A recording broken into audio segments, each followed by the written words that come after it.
Yahrumu kalimat apa? Fi'il. Kalimat ada berapa? 3. Sebutkan. Fi'il madhi, fi'il mudhari', fi'il amr. Ini fi'il apa? Fi'il mudhari'. Ikut wazan apa? Yaf'ulu. Mujarrad atau mazid? Mujarrad. Kenapa Tidak mujarrad? tambahan. Maklum atau majhul? Maklum. Kenapa maklum? Karena tidak mutu berakatnya. Coba jadikan majhul. Yuhramu. Saya maklum, sampian majhul. Siap. Coba saya maklum, sampian majhul.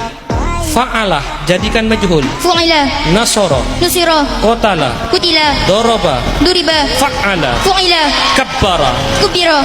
ghayyaba, Duyiba. af'ala, Uf'ila. akrama, Ukrima. aqbala, Ukbila. fa'ala, Fu'ila. syaraka. Syurika.